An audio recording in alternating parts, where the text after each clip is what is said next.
Hello and नमस्कार दोस्तों, स्वागत है आप सभी का राजस्थान हिस्ट्री यूट्यूब चैनल पर। तो फ्रेंड्स, आज का हमारा टॉपिक है राजस्थान के इतिहास में जो महत्वपूर्ण एक स्थान पड़ता है झुंझुनू जिले में लोहारगढ़। तो फ्रेंड्स, इसके पीछे की क्या कहानी है और यहाँ से कौन कौन से क्वेश्चन पुटअप हो रहे हैं। तो राजस्थान के सभी एग्जामों के लिए जो ये वीडियो आपके लिए काफ़ी हेल्प करने वाला है। तो चलिए स्टार्ट करते हैं। सबसे पहले हम देखते हैं इसके पीछे कहानी क्या प्रचलित है, उसके बाद हम देखेंगे जो प्रीवियस ईयर में यहाँ से कौन कौन से क्वेश्चन पुटअप हुए हैं और आगे भी कौन कौन से यहाँ से क्वेश्चन पुटअप हो जाने की जो है संभावना है। तो चलिए पहले देख लेते हैं कहानी क्या है इसके पीछे लोहारगढ़ की। तो फ्रेंड्स, जो लोहारगढ़ है या जो सूर्य मंदिर है उसकी कहानी है ये है कि ये माना जाता है कि प्राचीन काल में काशी में, कहाँ पर, काशी में जो सूर्यभान नाम के एक राजा हुआ करते थे और राजा सूर्यभान को जो है वृद्धावस्थान में एक संतान की प्राप्ति हुई, यानी जो बहुत ज़्यादा उम्र होने के पश्चात, यानी लगभग बूढ़े हो गए, उसके पश्चात जो एक संतान की प्राप्ति हुई और ये है संतान एक अपंग लड़की थी। कौन थी? अपंग लड़की थी। राजा सूर्यभान ने जो है लड़की के पिछले जन्म के बारे में जानने के लिए भूत भविष्य के ज्ञाताओं को बुलाया। तब भूत भविष्य के ज्ञाताओं ने बताया कि जो पूर्व जन्म में वह लड़की है वो बंदरिया थी और वह एक शिकारी के हाथों मारी गई थी। उस शिकारी ने मरी हुई बंदरिया को एक बरगद के पेड़ पर लटका दिया और वो चला गया, क्योंकि बंदरिया का मांस है वो अभक्ष्य माना जाता है। यानी जो बंदरिया का मांस है वो अभक्ष्य यानी खाने योग्य नहीं है, इसलिए उसको जो है लटका कर चला गया था। पेड़ पर लटकी हुई बंदरिया हवा व धूप लगने के कारण जो है सूखकर लोहारगढ़ जी के जलकुंड में गिर गई।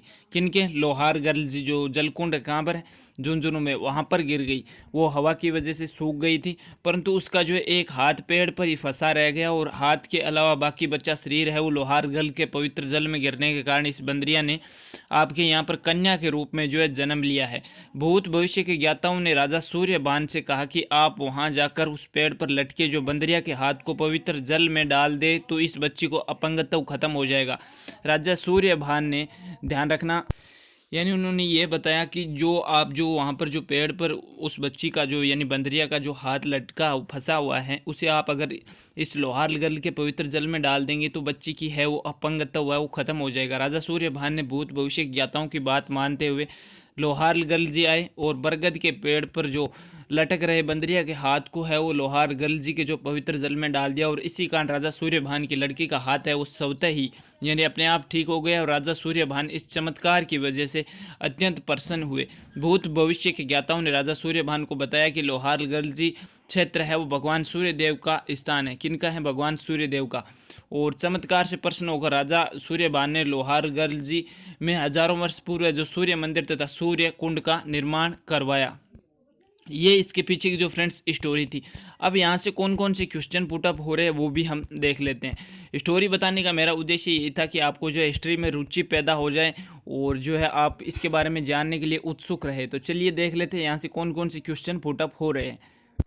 तो फ्रेंड्स, सबसे पहला क्वेश्चन तो यही पुटअप हो जाता है कि लोहारगढ़ का अर्थ क्या है। यानी जो लोहागढ़ का अर्थ क्या है, तो यानी वह स्थान जहाँ पर जो है लोहा भी गल जाए उसे जो है लोहारगढ़ कहते हैं। तो ये आप थोड़ा सा ध्यान रखेंगे, लोहारगढ़ यानी वहाँ पर लोहा भी गल जाता है ऐसा स्थान जिसको लोहारगढ़ के उपनाम से जो है जाना जाता है। तो फ्रेंड्स, अभी तक आपको वीडियो पसंद आ रहा है तो लाइक शेयर करेंगे अपने दोस्तों में और इस चैनल को सब्सक्राइब करेंगे। अगर आप राजस्थान की जो स्पेशली किसी एग्जाम की जो प्रिपरेशन कर रहे हैं तो ये चैनल आपके लिए बेस्ट है। अगर आपको राजस्थान जिला दर्शन सीरीज़ देखनी है तो आप हमारी जो प्ले लिस्ट में विजिट कर सकते हैं। वहाँ पर संपूर्ण जिला दर्शन आपको जो सीक्वेंस वाइज सारे जिला है वो एक साथ मिल जाएंगे। अगर आपको राजस्थान जीके के नोट्स PDF फ्री में ई-बुक्स डाउनलोड करनी है तो आप हमारे टेलीग्राम ग्रुप में विजिट कर सकते हैं, जिसकी लिंक मैंने नीचे डिस्क्रिप्शन में दे रखी है।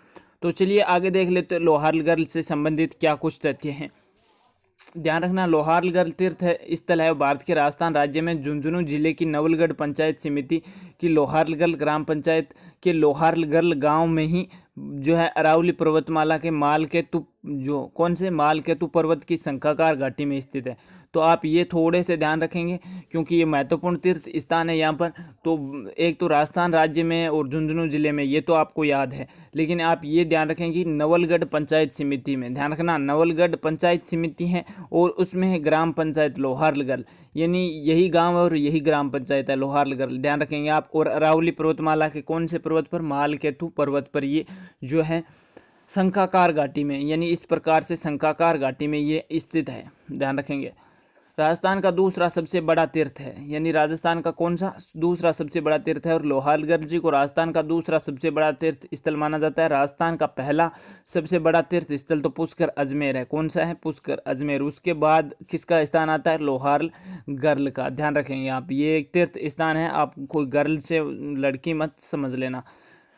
ध्यान रखना, लोहारगढ़ जी, यानी जो लोहागढ़ जी को जो स्थानीय भाषा में लोहागढ़ जी भी कहा जाता है। ध्यान रखेंगे, लोहागढ़ जी की जो है 24 कोसी परिक्रमा बहुत प्रसिद्ध मानी जाती है। कितने कोस की? 24 कोस की जो परिक्रमा है।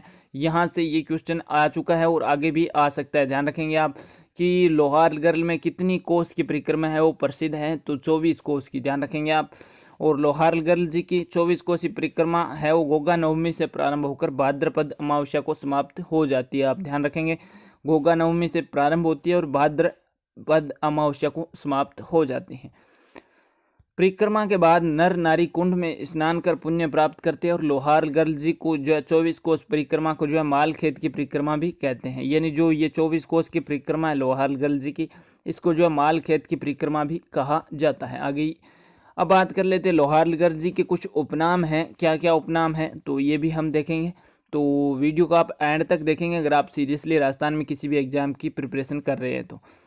एक तो ये है कि पांडवों की प्रायश्चित स्थली माना जाता है लोहारगढ़ को। ध्यान रखेंगे, पांडवों की प्रायश्चित स्थली क्यों माना जाता है? क्योंकि लोहारगढ़ जी को पांडवों की प्रायश्चित स्थली इसलिए माना जाता है क्योंकि जब महाभारत का युद्ध समाप्त हुआ था, उसके बाद जो है पांडव अपने भाई बंधुओं की हत्या करने के पाप से बहुत दुखी थे। तब भगवान श्री कृष्ण ने पांडवों को यह सुझाव दिया था कि जिस तीर्थ के पानी में तुम्हारे हथियार गल जाए, उसी तीर्थ में तुम्हें जो है तुम्हारी पापों से मुक्ति मिल सकती है। और पांडव है वो श्री कृष्ण के इसी सुझाव को मानते हुए जो है तीर्थ स्थलों पर घूमते घूमते लोहारगढ़ तीर्थ स्थल पर पहुंचे, तथा जैसे ही पांडवों ने लोहारगढ़ जी के सूर्य कुंड में स्नान किया, तब पांडवों के सभी हथियार है वो गल गए थे। और लोहारगढ़ जी को इसी महिमा को जो है समझकर पांडवों ने लोहारगढ़ जी को जो है तीर्थराज की उपाधि प्रदान की थी। ध्यान रखना, यहाँ से ये क्वेश्चन पुटअप हो जाता है कि पांडवों ने लोहारगढ़ जी को कौन सी उपाधि दी थी? तीर्थराज की। और राजस्थान का दूसरा सबसे बड़ा तीर्थ स्थान है, मैंने आपको बता दिया लोहारगढ़। पहला तो पुष्कर अजमेर है और दूसरा ये है। और लोहारगढ़ की 24 कोस की परिक्रमा है वो काफ़ी प्रसिद्ध है। तो ये 4-5 क्वेश्चन मोटे मोटे आपको याद रखने ही है। आगे है भगवान परशुराम।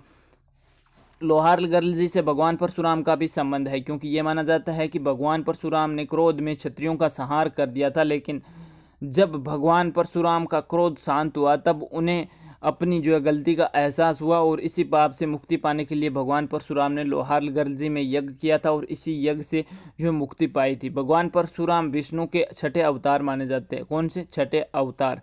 मेला कब भरता है यहाँ पर? लोहारगढ़ मेला है भाद्रपद माह की गोगा नवमी से अमावस्या तक, ध्यान रखना, तथा चैत्र में सोमवती अमावस्या के दिन भरता है। ध्यान रखेंगे आप। और लोहारगढ़ मेले को देखने के लिए लोग है वो दूर दूर से आते हैं।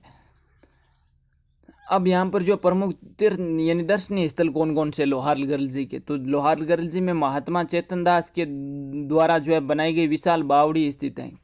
एक तो ये जो विशाल बावड़ी है ये किसने बनाई थी? लोहारगढ़ में महात्मा चेतन दास ने। तो ये क्वेश्चन आप थोड़ा सा ध्यान रखेंगे। और चेतन दास जी के द्वारा जो है बनाई गई ये बावड़ी है राजस्थान की सबसे बड़ी बावड़ियों में से एक है, तथा इसी बावड़ी के पास पहाड़ी पर एक प्राचीन सूर्य मंदिर भी बना हुआ है। सूर्य मंदिर के पास ही वनखंडी जी का मंदिर भी स्थित है। किनका? वनखंडी जी का। ये भी आप थोड़ा सा ध्यान रखेंगे। और सूर्य कुंड के पास ही प्राचीन शिव मंदिर है और हनुमान मंदिर भी स्थित है, तथा इसी जो है सूर्य कुंड के पास जो है पांडव गुफा भी स्थित है। ऐसा माना जाता है कि लोहारगढ़ जी में जो स्थित शिव मंदिर का निर्माण है वो भीम ने करवाया था, यानी पांडव भीम ने। तो बाकी ये आगे जो कहानी है मैंने आपको अभी बता दी थी, क्या कुछ हुआ था, क्या कुछ जो लड़की के हाथ है जो कैसे ठीक हो गए थे। तो आई होप कि आपको जो वीडियो पसंद आया होगा। तो पसंद आया है तो आप जो है इसे अभी लाइक करेंगे, अपने दोस्तों में शेयर करेंगे और इस चैनल को सब्सक्राइब करेंगे। और वीडियो को एंड तक देखने के लिए आप सभी का दिल से धन्यवाद, क्योंकि अधूरा ज्ञान न होने के बराबर ही होता है और न होने से ज़्यादा खतरनाक भी होता है। तो आप वीडियो को हमेशा पूरा देखा कीजिए, क्योंकि अगर यहाँ से अगर कोई क्वेश्चन आता है, आपने स्टार्टिंग में वीडियो देख लिया तो आप इसे कैसे सही कर पाएंगे? आपने बस देखा न देखे के समान हो जाता है। तो मैंने आपको बता दिया। टेलीग्राम के लिए आप हमारी जो डिस्क्रिप्शन में विजिट कर सकते हैं एक बार, और राजस्थान जिला दर्शन देखना है तो आप हमारी प्ले लिस्ट में विजिट कर सकते हैं। बाकी खुश रहिए, जय हिंद, वंदे मातरम।